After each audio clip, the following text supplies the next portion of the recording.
Bien. Empezamos otra vez, gracias. Hoy, ¿qué tal?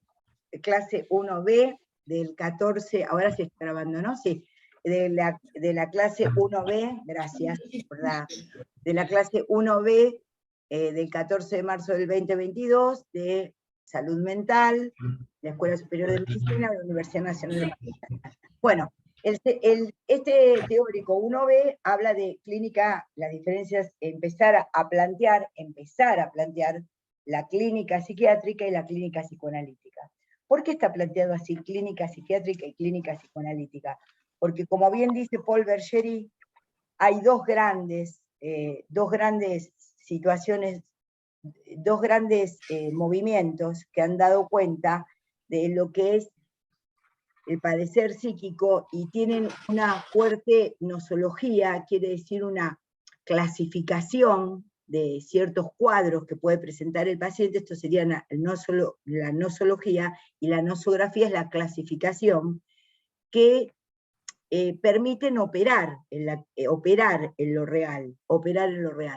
Y la verdad que nada, digamos, la única clínica como tal es la clínica planteada por la que vamos a llamar psiquiatría clásica. Ahora les voy a explicar algo de la psiquiatría, y la otra gran clínica que aparece para operar en la práctica es la clínica psicoanalítica planteada por Freud y por Lacan, que también lo vimos en primer año, algunos elementos de lo que entienden por sujeto Freud y Lacan, y de lo que entienden por el padecer psíquico y el entendimiento del síntoma, por ejemplo, como metáfora, ¿sí? Cuando alguien tiene un síntoma, quiere decir que hay algo que debe ser leído. Básicamente podemos entender eso, que es la clínica psiquiátrica. La clínica psiquiátrica es esa rama de la medicina que empezó con Pinel. Pinel es el fundador de la clínica psiquiátrica. ¿Cómo fundó la clínica psiquiátrica Pinel? Antes de la Revolución Francesa, unos años antes de la Revolución Francesa, los raros, los anormales, como diría Foucault, ¿no?, en el texto de los anormales, justamente eran metidos, segregados, recluidos, en lo que se llamaba hospital general. Tienen que entender que el concepto de hospital general del tiempo de la Revolución Francesa, ¿sí?, es justamente muy diferente al concepto actual. En ese momento, en Francia, el hospital general iban los pobres, podríamos decir, los pobres que delinquían, los pobres que alteraban el orden público, porque quiero decir que, en general, digamos, la psiquiatría ha tenido el gran peso, ¿no?, el gran peso de, y creo que la interrogación necesaria que hay que hacer, de justamente despegarse de esta lectura justamente de los discursos hegemónicos. La psiquiatría ha contribuido muchas veces a situaciones de gran injusticia, ha servido para segregar, ha servido para justamente etiquetar a personas que por pensar diferente se los diagnosticaba justamente como de enfermos mentales. Esta es una idea fuerte que la ley de salud mental trata de revertir, y que en el transcurso de la historia de Pinel para acá han tratado cada uno que escribió en psiquiatría ha tratado de alguna manera de atravesar, dar cuenta de ello, intervenir. El acto de Pinel fue que en esos lugares que aparecían como lugares reservorios de pobres almas, ¿no?, que ya les digo eran de múltiples situaciones, estaban engrillados, y en un hospital se llama Bicêtre, en general se dice la Salpêtrière, pero era en Bicêtre. Pinel, que era un médico, ¿no?, empezó a ver, ¿ven? Ahí aparece la dimensión de la mirada psiquiátrica, a ver que algunos de estos que estaban engrillados no solamente habían delinquido o habían cometido situaciones de merodeo, como se plantea actualmente, ni situaciones de raros, sino que aparece la idea, en Pinel tiene la idea de pensar en algo que tiene que ver con la enfermedad mental, y puede digamos, y lo que hace es desengrillar a aquellos que entiende que son locos. Pinel, como fundador de la psiquiatría, lo que hace es un acto que Lacan va a llamar protopsiquiátrico. Quiere decir que no es que Pinel desengrilla a los locos, sino que entiende que hay gente que no entiende, que hay gente que tiene el razonamiento, digamos, perturbado, y justamente lo saca de ese lugar de la cárcel, del calabozo. Entonces rompe los grilletes donde estaban amarrados como otras personas que habían delinquido, y los pone en una categoría de locura. Esto que parece ahora muy, podríamos decir, poco progresista, lo fue en el sentido de justamente de poder entender que puede hacer una primera clasificación. Entonces, el acto de Pinel, ¿no? A fines del 1800, antes de la Revolución Francesa, 1863, 1870, es justamente plantear, porque la Revolución Francesa es en 1879, pero el tema justamente, 1789, perdón, pero el tema es justamente poder entender, hice un lapsus con los números, es poder entender que ya había las ideas de libertad, fraternidad e igualdad. Entonces estas ideas se concretan con la toma de la Bastilla, pero estas ideas ya estaban presentes en determinadas personas que fueron los que generaron la Revolución Francesa. Quiere decir que un acto social como el producido por las ideas de la Revolución Francesa produce también la creación de lo que va a llamarse justamente la psiquiatría, ¿no? La psiquiatría como esta rama de la medicina, porque Pinel, les vuelvo a decir, era médico, y empieza a pensar que algo le pasa a estas personas que tiene que ver con ciertas enfermedades que se evidenciaban por su conducta, sus emociones, su falta de adecuación social, y justamente genera lo que vamos a llamar en psiquiatría, junto con Paul Bergerie, justamente el género locura. Entonces el acto de desengrillar a los locos es un acto protopsiquiátrico, porque en ese punto Pinel, y luego sus sucesores, pero Pinel es el padre de la psiquiatría, en Francia, en Bicêtre, cerca de París. ¿Sí? Entonces ese es el fundamento de poder entender, por eso digo el concepto, ven cómo aparece lo social como lo raro, lo loco, lo delictivo, lo que es segregado, como dentro de estos segregados aparece esta categoría de los que están perturbados. Entonces, esta es la idea de cómo se funda la psiquiatría. La psiquiatría tiene dos grandes escuelas. La escuela que va a dar comienzo con Pinel en Francia, y que va a tener su desarrollo en la psiquiatría clásica, y después hasta la posguerra, con el maestro de Lacan, que fue Clérambault, y se arma toda una línea de lo que se va a llamar escuela francesa en psiquiatría, y por otro lado aparece en Alemania la escuela alemana. Nosotros vamos a tratar de dar cuenta en lo que les vayamos relatando de los hechos psiquiátricos, cómo pensaban la psiquiatría francesa y cómo piensa la escuela alemana. Escuela francesa y escuela alemana de psiquiatría. Después en el siglo XX aparecen en Estados Unidos, y sobre todo después de la Segunda Guerra Mundial, donde muchos de los psicoanalistas estaban en 1945, ¿no? cuando termina la Segunda Guerra Mundial y viajan a Estados Unidos, van a influir muchísimo en las ideas psiquiátricas que aparecen justamente en Estados Unidos, y van a dar cuenta de lo que va a ser la psiquiatría americana, la psiquiatría norteamericana, ¿no? Y que lo van a ver no lo vamos a ver mucho, pero en un desarrollo que va a terminar con el manual justamente de clasificaciones psiquiátricas llamadas DSM, y van a terminar en esa cuestión. Entonces, la psiquiatría, voy a tomar, y ahí van a tener un cuadrito ustedes, que creo que ya está puesto, que no está puesto, lo vamos a poner.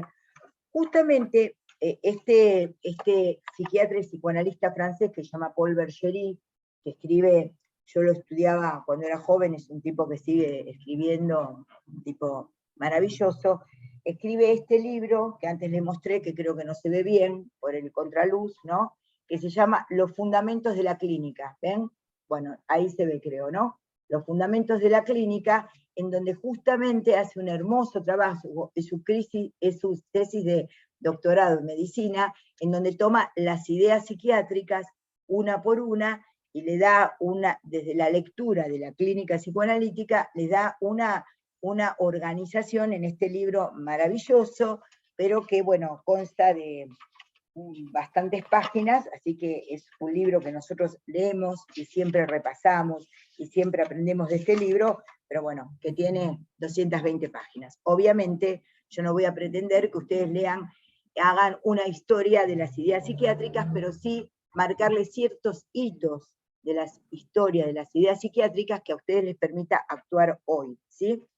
Bueno, Lacan, que es un psicoanalista, es el psicoanalista francés, ¿no? Que murió en 1981, que empezó a escribir en 1938, que es el que hace el retorno a Freud, en París también, había planteado 3 momentos lógicos de lo que corresponde a la clínica. Uno se llama instante de ver, otro tiempo de comprender y otro momento de concluir. Lo voy a volver a plantear.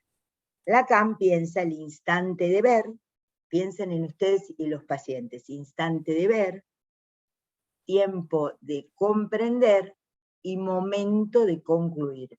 Piensen en los ABP, por ejemplo.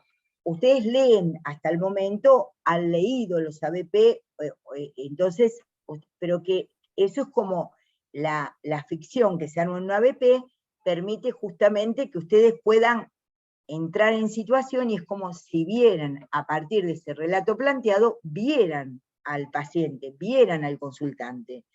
Luego ustedes elaboran, piensan, entonces es el tiempo justamente de comprender qué pasa. Y después concluían cuál es la situación o el problema que ahí se planteaba. Entonces, justamente, instante de ver, tiempo de comprender, momento de concluir. Entonces, ¿qué dice Paul Bergerie con respecto a la psiquiatría?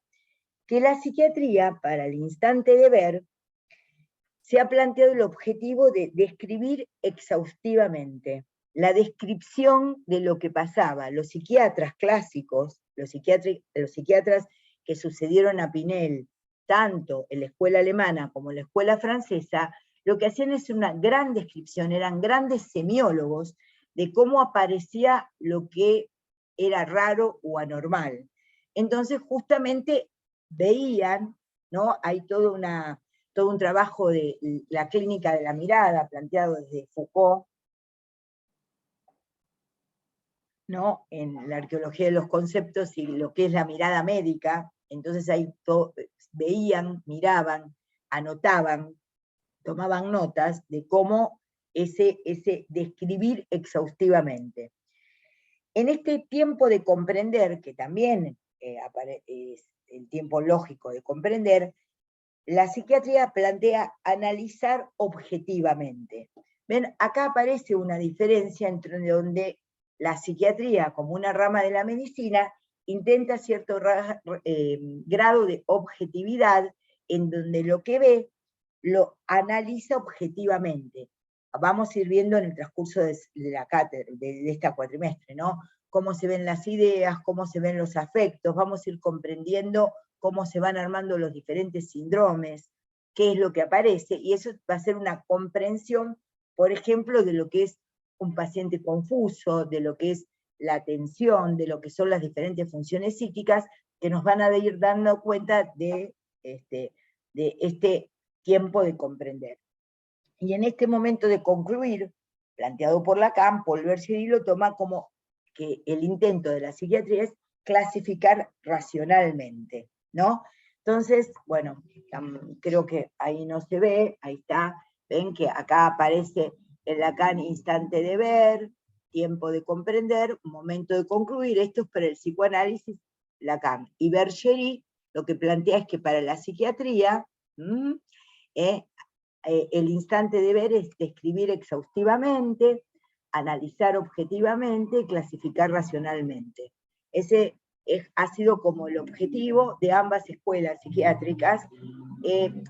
Esta clínica, esta dimensión de la clínica, se ha perdido justamente bajo lo que los americanos plantearon con el DSM, que arman un grupo de trastornos que tienen que ser medicados rápidamente. Entonces, se ha perdido mucho la dimensión de cómo es la entrevista psiquiátrica, qué implica la entrevista psiquiátrica, qué implica también atender un paciente y ver cuál es su padecimiento, porque rápidamente aparece la clínica del fármaco, y bueno, si tiene tal o cual cosa, le damos tal o cual otra cosa, ¿se entiende? Bueno, entonces aparece, por ejemplo, la idea del Prozac, como la droga de la felicidad, ¿vieron? El Prozac es la fluoxetina. Aparece la idea de que todos tienen que tomar Prozac, todos tenemos algún trastorno del DSM, porque justamente tiene una idea, ¿no? Digamos, de las sociedades psiquiatras norteamericanos, en donde muy asociadas a la lógica de los laboratorios y de la medicación, que no es la nuestra, que no es la nuestra. Por eso volvemos a enseñarles algo de la psiquiatría clínica y poder transmitirles psicosemiología, que es la semiología de los procesos psíquicos, para que ustedes vayan entendiendo. ¿Se captó esto? Instante de ver, tiempo de comprender, momento de concluir.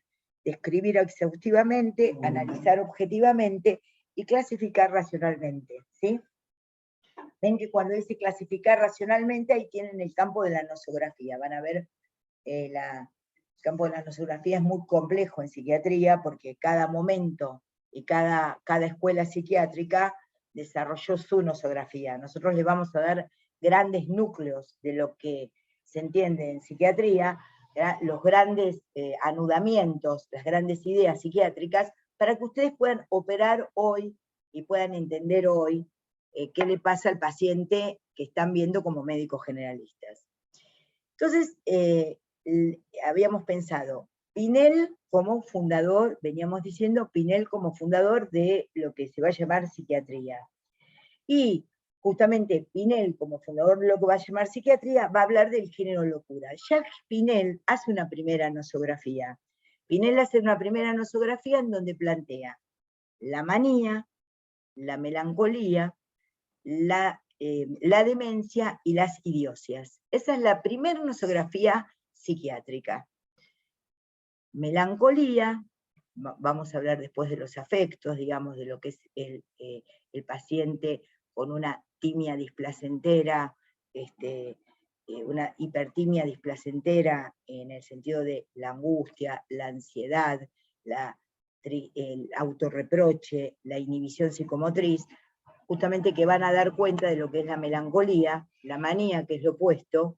La manía es la exacerbación del estado de ánimo, que en general antes se decía que la manía, ¿no?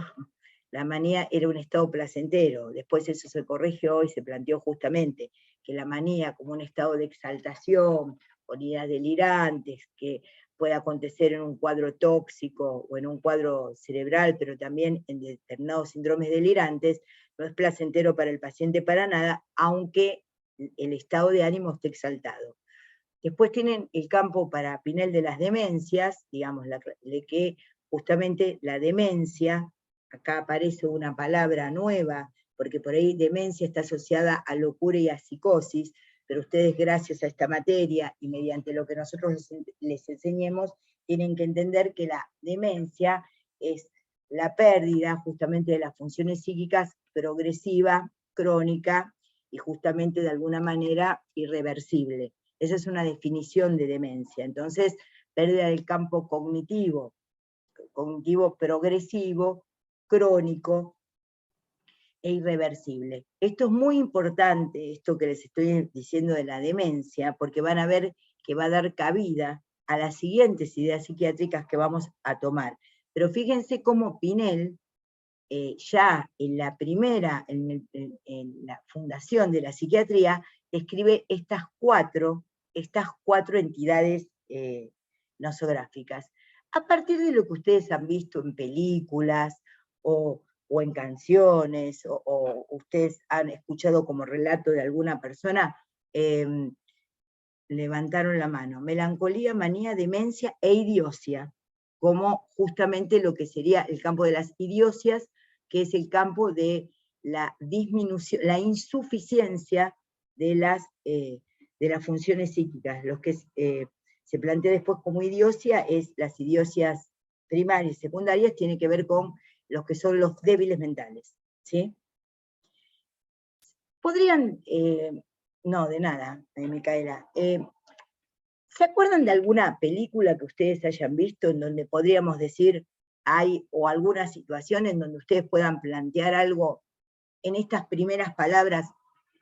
Condillac fue un epistemólogo que planteó que aprender una disciplina, aprender una ciencia, tiene que ver con el buen manejo del hablar, hablar nuevas palabras y ponerlas en un determinado orden. Y ustedes acá en esta materia van a aprender muchas nuevas palabras, muchísimas.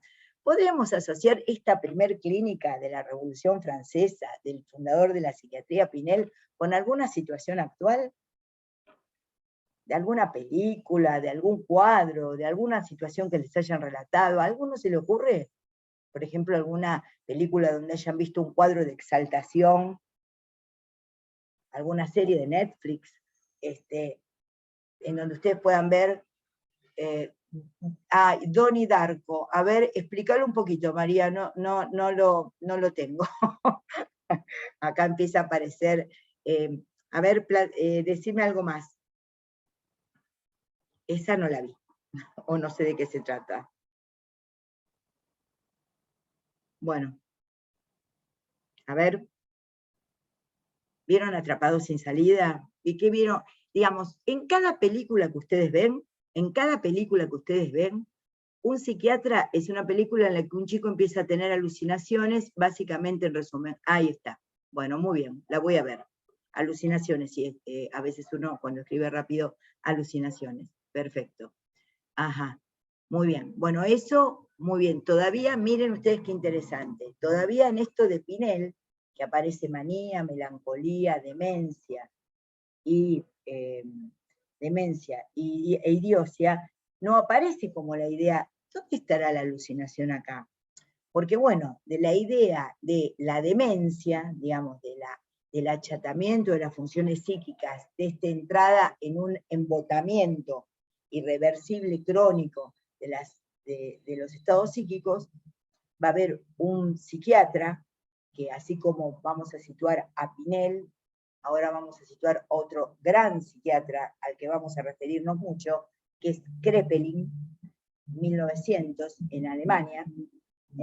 Kraepelin en Alemania va a ver en los hospicios que no solo aparece demencia en las personas grandes, la demencia que podría llamarse arteriosclerótica, que después se llamó arteriosclerótica, o después aparece en el grupo de lo que se llama Alzheimer, sino que veía jóvenes que sufrían un embotamiento, Verblödung se llama en alemán, y decía, pero ¿por qué esta gente aparece con este deterioro progresivo, crónico e irreversible de las funciones psíquicas? ¿Por qué estos jóvenes, que no tendrían que ser dementes, aparecen con esta demencia? Y le dice, esta demencia es como si fuera una demencia precoz. Se escribe dementia praecox.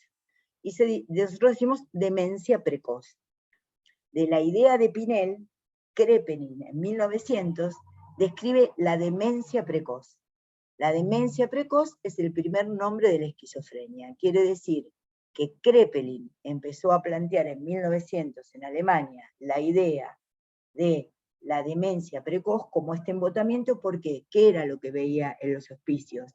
Lo que veía en los hospicios y lo que veía en los pacientes crónicos era jóvenes que se veían muy deteriorados. Y como la demencia es deterioro, dijo, bueno, esto es una demencia, pero que no aparece en la edad adulta o senil, aparece de jóvenes, y aparece el concepto de demencia precoz. Ven como cada concepto, miren cómo aquello que describió Pinel en su momento, como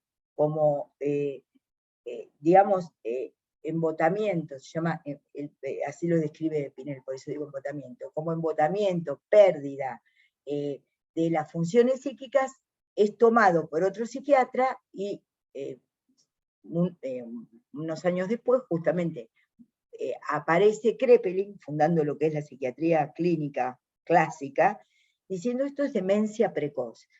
Y Kraepelin escribió 7 manuales de psiquiatría, 7 grandes nosografías en psiquiatría. Claro, en The Wall, por ejemplo, la película. Claro, ahí aparece la licenciada Fernández Zapino. Bueno, por ahí lo que podríamos ver es, claro, que ¿ustedes vieron The Wall? No. Hola, ¿qué tal, María Clara? No Hola, creo que la hayan visto, pero ahí es interesante el desarrollo, digamos, de todo esto que estás contando, y justamente a partir de la Segunda Guerra, cómo una persona empieza a constituir, digamos, esta demencia precoz, esta esquizofrenia, en The Wall, en la película The Wall. Es muy interesante, los invito a que la vean. Es muy interesante y es muy buena y es muy actual, sí. Sí, tal cual. Las 3 caras de Eva también es medio vieja, dice María Nochetti. No, bueno, digamos, lo que quiero es interesante que vayamos planteando estas cuestiones, porque, a ver, ¿por qué les digo esto? Les digo, gracias. Les digo esto porque la mirada que ustedes van a hacer, ¿no? Es como si hiciéramos con la literatura y con las series o con las películas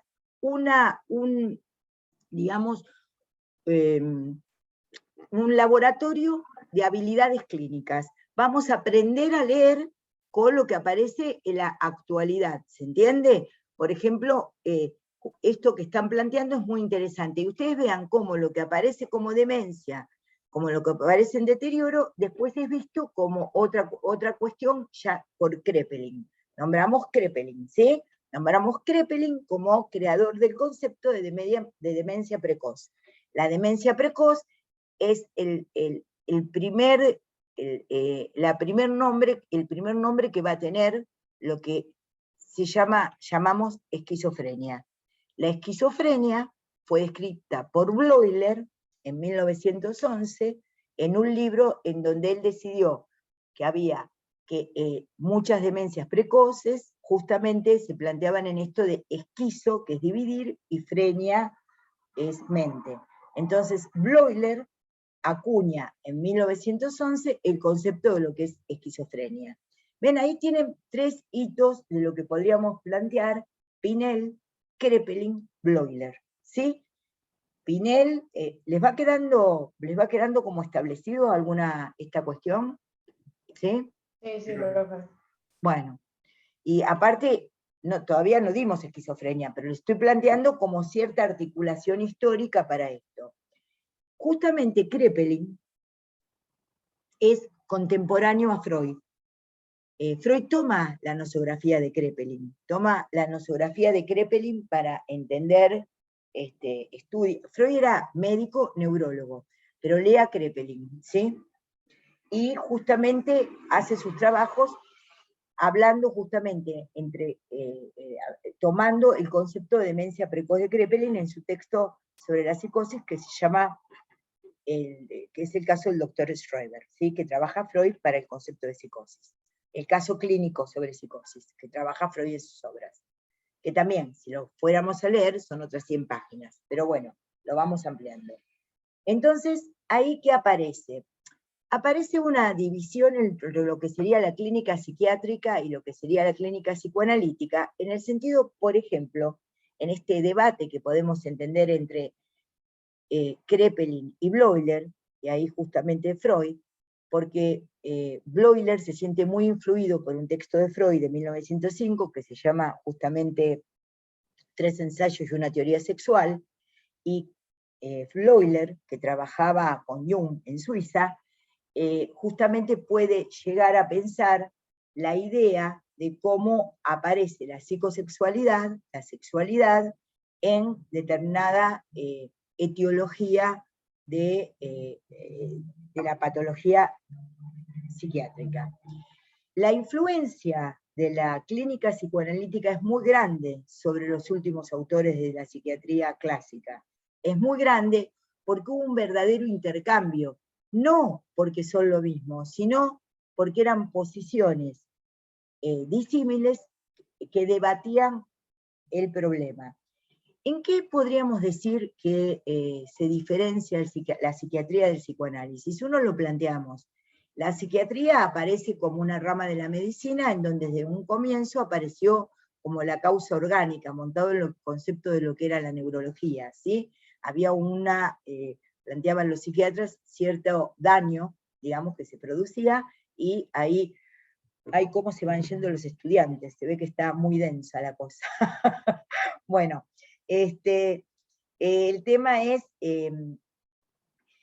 cómo aparece el debate. El debate es, por ejemplo, si la disociación psíquica es algo estructural o la disociación psíquica es algo patológico. Para la psiquiatría, la disociación psíquica, se llama Spaltung en alemán, para la psiquiatría es un hecho patológico, división de mente, esquizofrenia. Por un lado, digamos, aparecen las alucinaciones, las ideas delirantes y todo lo demás, y por el otro lado, justamente el paciente puede mantener cierta conexión con el mundo. Cada vez, cuanto más grave es la esquizofrenia, menos conexión con el mundo tiene. Pero ahí viene un debate entre la psiquiatría y el psicoanálisis. El psicoanálisis piensa al paciente, justamente piensa al ser hablante, al cuerpo hablante. Considera, tomando el concepto de Freud de la pulsión, ¿se acuerdan? Como un concepto entre lo orgánico y lo psíquico, ¿se acuerdan de cierta tendencia a desarrollar acciones, digamos, y piensa en un concepto de lo sexual, ¿sí? Y piensa al sujeto como dividido entre lo que pide y lo que desea, entre lo que dice y quiso decir, entre lo que le pasa y quiere hacer, entre su ideal, entre lo que quiere ser y le sale.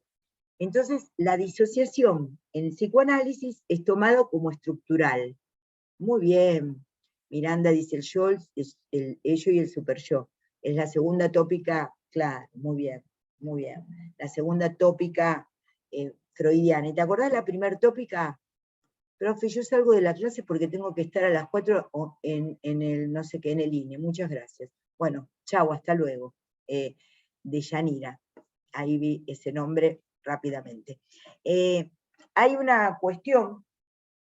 Por ejemplo, este es un debate, ¿no? El pensar justamente al sujeto anclado en el lenguaje para el psicoanálisis y el sujeto que deviene de, muy bien, ahí está Ezequiel de Cilio, consciente, preconsciente e inconsciente, que es la primera tópica. Así que ya ven en Freud cómo aparece muy bien esto, el aparato psíquico dividido en instancias que entran en conflicto. En cambio, como les expliqué en la clase 1A, la psique, el concepto de único, es un concepto griego de psique. Entonces, para la psiquiatría, cualquier división implicaba patología. Y el psicoanálisis lo que piensa justamente que el sujeto está dividido. También podemos decir el sujeto está tomado por el lenguaje. El inconsciente, esto que hemos aprendido en psicología, el inconsciente está estructurado como un lenguaje, aparece la idea de conflicto y aparece la idea de inconsciente, justamente como conflictiva. ¿Se acuerdan cuando también veíamos a Berger y Luckmann en primer año? Y Berger y Luckmann decían, en los años 1960, ¿no? Decían, la vida cotidiana aparece sin conflicto, ¿y qué les enseñamos en psicología? Que la diferencia con Freud, justamente, es que Freud ve el conflicto en la vida cotidiana. Entonces nosotros vamos a tratar de ver justamente en salud mental lo que yo he dado en llamar, es una idea, pero que ustedes les propongo que la trabajemos juntos, vamos a tratar de hacer un trabajo, un libro de lo que sería justamente la clínica de la vida cotidiana y otra clínica que tiene que ver con que el sujeto, que las personas no pueden vivir su vida cotidiana en el lazo social a lo que vamos a definir como psicosis. Entonces aparece esta cotidianeidad en donde aparece la división preconsciente, consciente e inconsciente, yo, ello y super yo. Para Freud, conflicto preconsciente y consciente, conflicto entre en lo sexual, el deseo y la defensa, la pulsión y la defensa, cómo aparece lo que me pide la sociedad como entendimiento de esto, y lo que aparece en psiquiatría como que aparece la unicidad del sujeto, lo único, lo unificado como idea de normalidad. El psicoanálisis lo que plantea es la normalidad en el conflicto, la normalidad justamente, la normalidad, la neurosis, la normalidad en el conflicto, la elaboración del conflicto. Otra idea muy importante que justamente tiene que ver con la clínica psicoanalítica y con la clínica psiquiátrica es la idea de síntoma.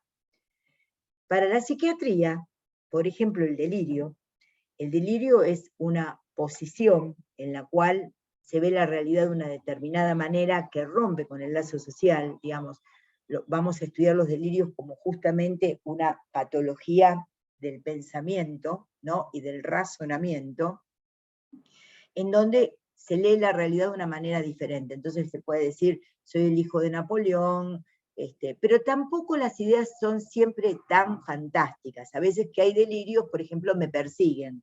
Esa idea de no me quieren. Y uno puede leer ahí un delirio paranoide, ¿sí? O justamente un delirio de no ser aceptado, ¿sí? Esta idea del síntoma es para la psiquiatría, por ejemplo el delirio, una idea a corregir, un juicio erróneo. Como trastorno del juicio es un juicio erróneo que hay que combatir. El psicoanálisis, ¿qué propone?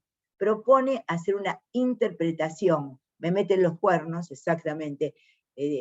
Acá acota León.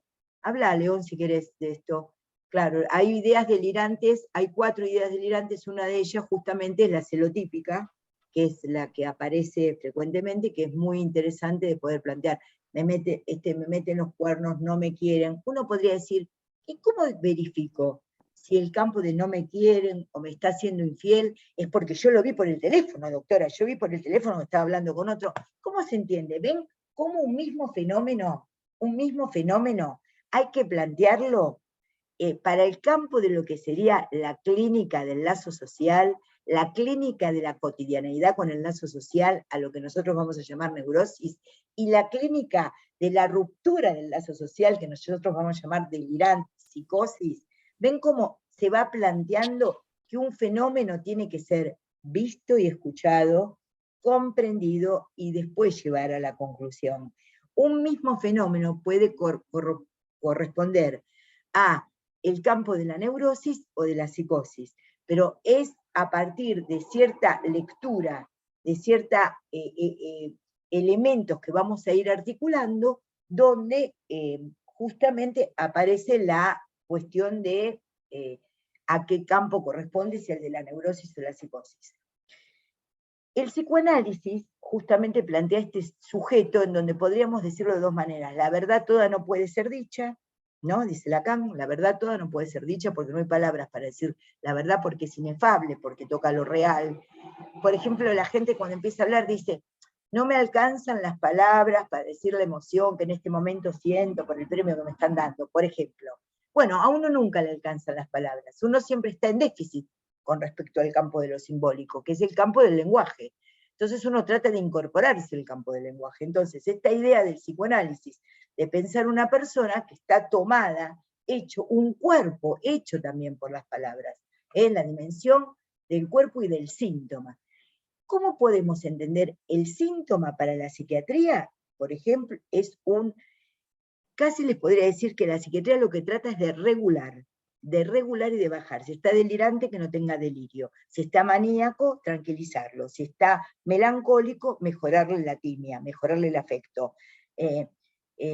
Siempre trata de hacer una reparación, la psiquiatría, parecida a lo que ustedes van a ver también en este año, en lo que es propedéutica, lo que nosotros llamamos farmacología, lo van a ver con el doctor Kroll.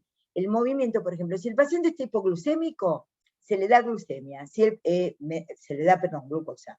Si el paciente está hipotenso, se lo trata de normalizar. El movimiento de la psiquiatría es muy parecido a la reparación que se intenta hacer dentro del campo de la medicina. En cambio, el psicoanálisis lo que hace es entender que el síntoma es entenderlo como una forma de gozar. Entonces, hay gente que goza de maneras habituales, dentro de la curva de Gauss, que goza de ir al cine, tener relaciones sexuales de tal manera, de estudiar, de levantarse temprano. Hay gente que goza drogándose, maltratando al otro. Entonces, el síntoma, como lo entendemos en psicoanálisis, es entender como una manera que tiene esa persona de habitar el mundo y de gozar. Ven que es sustancialmente diferente. En la psiquiatría es para corregir, en el psicoanálisis es para interpretar. ¿Se entiende esto? Por ejemplo, y un debate, si nosotros le preguntáramos, ¿cuál es uno de los grandes debates? Ay, gracias, Ivo. Ah, me acuerdo de vos, ¿cómo te va? Bueno, claro, hay debates que podemos, digamos, hay temas que son grandes debates en donde justamente, bueno, muy bien, todo bien, me dice, donde aparece la cuestión justamente de las diferentes lecturas. Ustedes, como médicos y médicas que van a ser generalistas, nosotros les vamos a proponer justamente no un encorsetamiento del otro, diciendo este normal, porque está... Cuando yo empecé la residencia, 1981,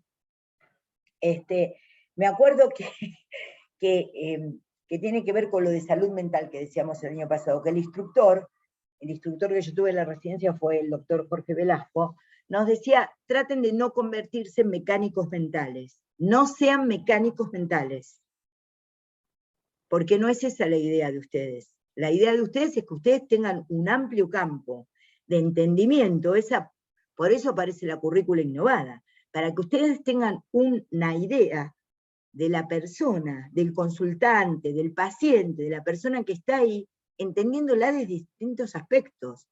Entonces, esta idea, esta lectura en más, es la que pretendemos, yo es la que quiero transmitirles, entender cómo cada uno tiene su forma particular y qué hacemos entonces nosotros para la dificultosa forma de entender qué es lo normal y lo patológico. Piensen en este sentido, cómo aparece también otro debate, que es entre lo que se entendería como formas de gozar y lo que es el campo de los derechos humanos. Es muy interesante plantear esto, porque no es que todos pensamos lo mismo, o todas las áreas del conocimiento, o justamente de la gente que piensa, habla de la misma manera. Por ejemplo, uno puede decir, va un pedófilo y dice, bueno, mira, mi goce es violar niños, así que es mi goce y yo lo voy... Ahí aparece un tema de la ética, ¿se entiende? ¿Cómo entendemos? ¿Eso es un síntoma? ¿No es un síntoma? Esa cuestión que la doctora Stolkiner lo ha venido planteando en estos últimos tiempos, de poder pensar justamente la violencia sexual como justamente una violencia que no tiene que ver con lo estrictamente sexual, sino que por no ser sexual aparece como hostilidad y agresión. Yo sé que estoy diciendo muchas cosas, pero se entiende la diferencia. Vamos por el síntoma. Vamos por la interpretación del síntoma. Apostamos al síntoma como hecho de discurso. Entendemos al sujeto anclado en el lenguaje. Todo esto es del psicoanálisis.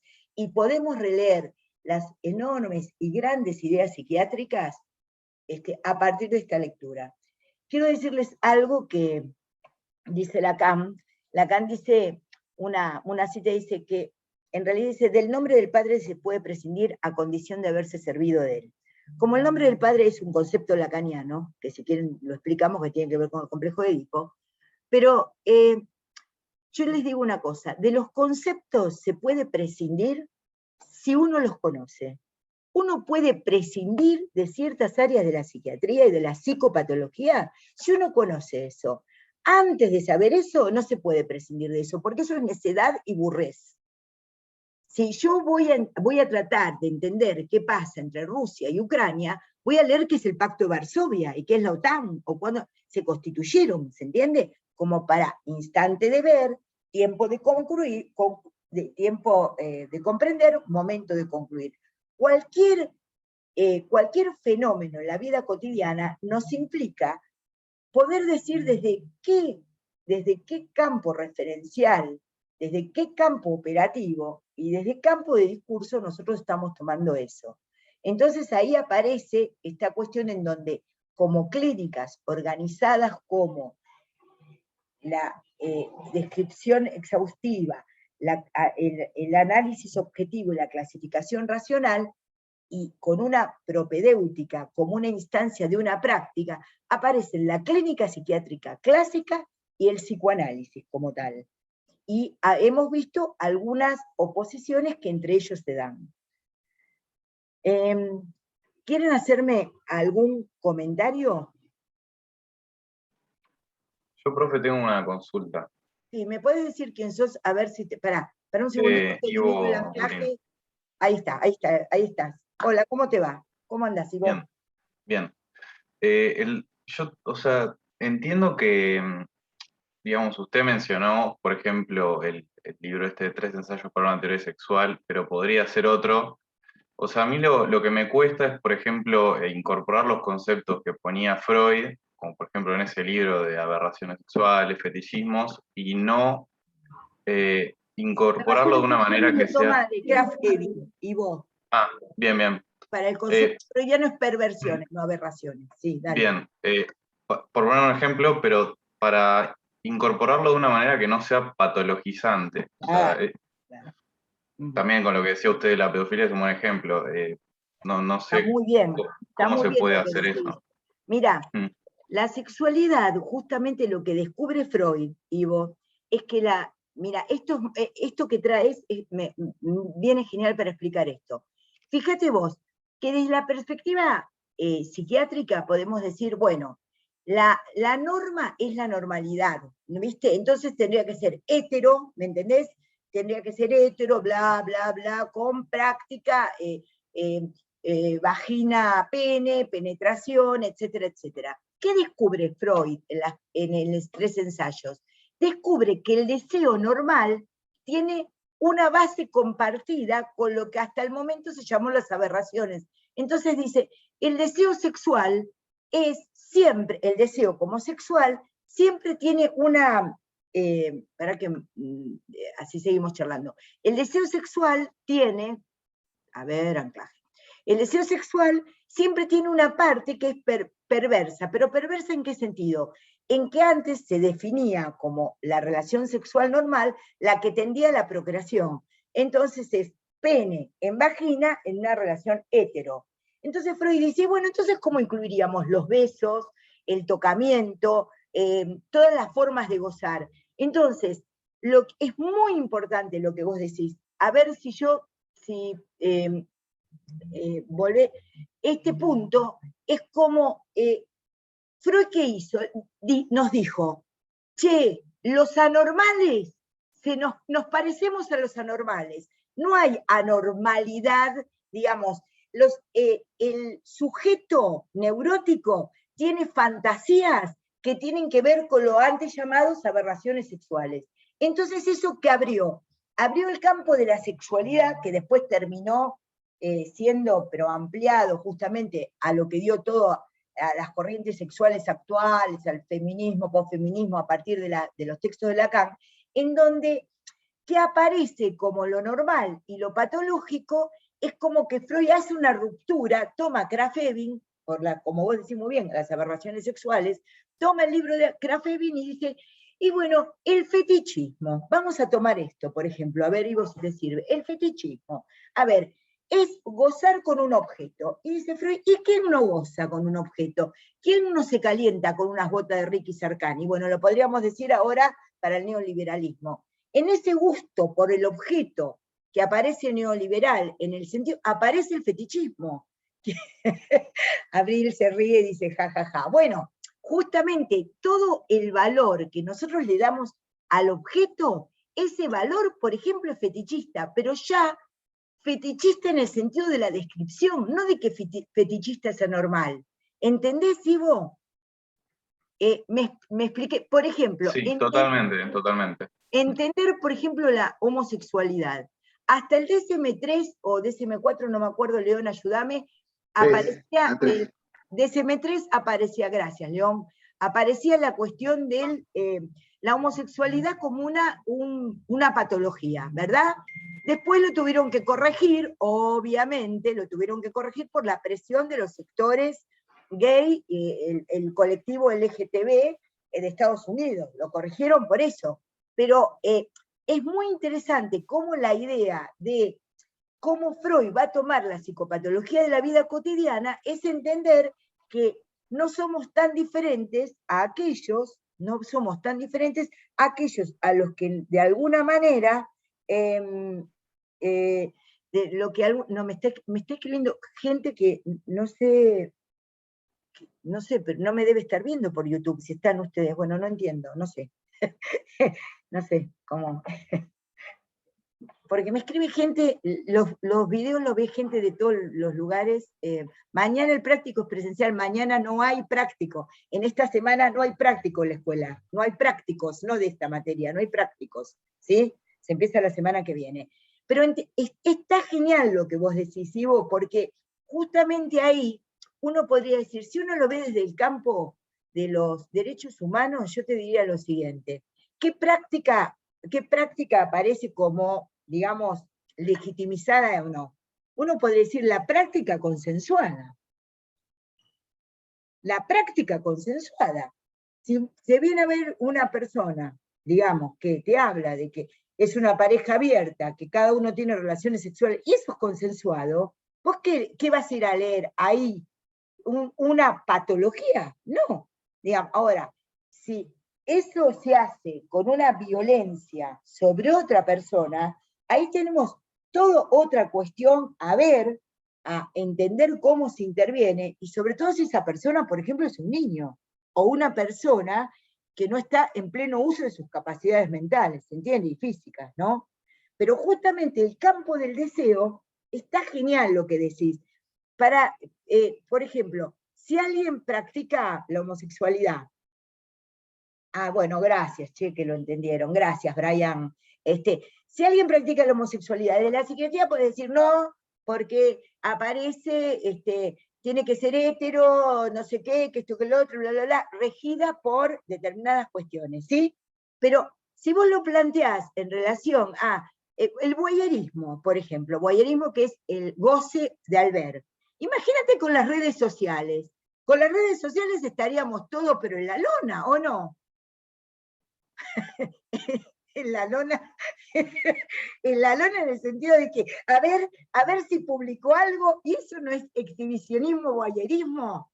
¿Ven cómo las ideas de Freud, miren, esto a mí me entusiasma muchísimo, ¿no?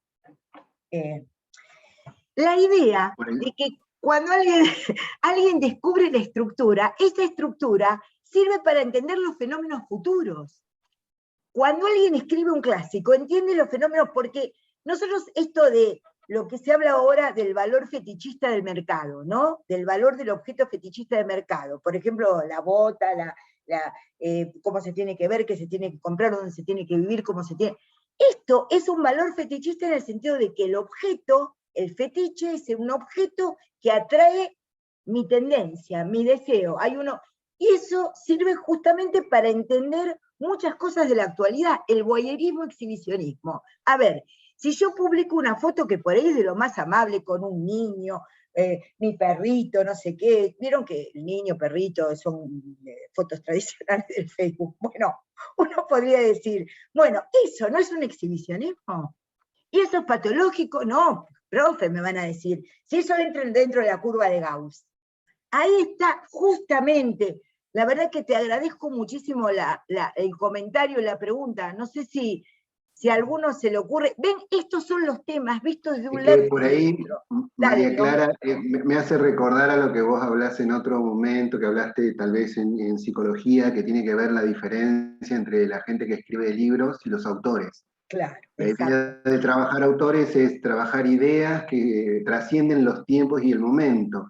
Y por ahí lo que Ivo pregunta, y por ahí lo que genera a veces confusión, es que la disciplina médica se basa digamos, en estadísticas, Y a veces, digamos, los conocimientos, como marcabas vos con respecto a la homosexualidad y el DSM-3, a veces esos conocimientos van cambiando con el tiempo, entonces la visión es distinta. Hace 25 años ser homosexual era ser un perverso, y hoy en día no puede marcarse ahí. De hecho sería una especie de ofensa marcar algún tipo de aberración en relación a la tendencia o a la elección sexual, ¿no? Y ahí está la diferencia entre lo que es un autor, como Freud, que trasciende, que puede hacer como una especie de oráculo, ¿no? Porque puede hacer una lectura de los aconteceres, con por ahí alguna ciencia o algunas disciplinas que son más circunstanciales o que están reducidas a lo epocal, ¿no?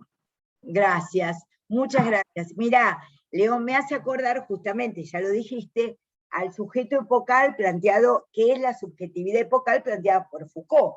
Entonces, justamente nosotros nos vamos a ver quiénes fundaron de alguna manera las ideas que hoy nos permiten pensar. Bueno, se pasó la hora, ya estuve muy pesada, ¿sí? Bueno, gracias a los 60 que ¿Te quieren hacer una pregunta, María Clara? Gracias a los 60 que quedaron, María Clara, te quieren hacer una pregunta, creo. Dale. ¿Fernando? Hola, ¿qué tal? Sí, ¿qué tal? Gracias. ¿Cómo le va, profe? Hola, ¿cómo te va? ¿Cómo estás? Bien, bien, muy bien. Después del odontólogo, medio... pero bueno. Bueno, yo tengo que ir al odontólogo también este viernes. Sí, contame. Estaba escuchando atentamente que hablamos del campo de la neurosis y también desde la psicosis, y por allá, por el 98, habíamos estudiado en salud mental en enfermería la estructura borderline. Le quería preguntar si... Muy bien. Borderline. ¿En dónde se incluiría? O si muy vamos bien, a ver algo. Está muy bien la pregunta. Mirá, te digo, yo armé un mapa que se llama el forzadísimo mapa de la clínica, en donde aparece un territorio, va a aparecer ahí un territorio de la neurosis, un territorio de la psicosis, ¿viste? Y un territorio intermedio en donde aparece la estructura borderline. Lo que es muy interesante para la clínica actual, y obviamente que por ahí es un problema particular para los que trabajamos en la clínica, es la pregunta de que, bueno, termina metiéndose en lo borderline todo, porque justamente aparece la regla y la transgresión a la regla.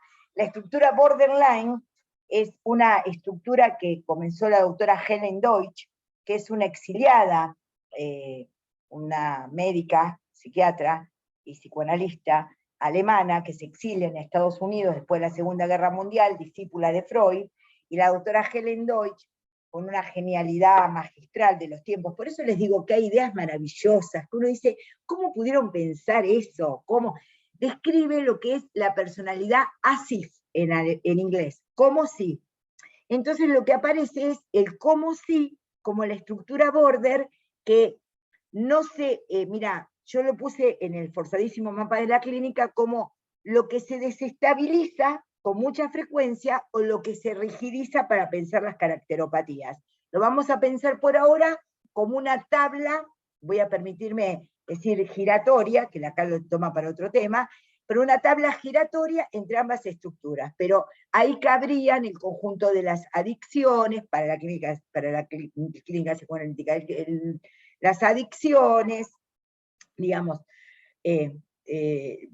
las anorexia, las impulsiones, ¿me entendés? Y aparecería ahí lo borderline, lo que no se estabiliza como las neurosis, pero tampoco se desestabiliza a modo psicótico como la psicosis. No se estabiliza como la neurosis, no da cuenta la interpretación como la psicosis. Los fenómenos psicosomáticos, pero no se desestabiliza a modo de los momentos fecundos, alucinación y delirio como la psicosis, ¿sí? Es un modo de estabilizarse y desestabilizarse diferente. ¿La depresión entraría? ¿O no, la tristeza profunda? La depresión lo vamos a dejar, no. Vamos a hablar de la depresión particularmente, ahora prefiero no tomarlo porque ya hoy hablamos de muchas cosas y después tienen que rever y hacer las anotaciones de la clase para ir estudiando. ¿Sí? Espero que nosotros podamos hacer un resumen.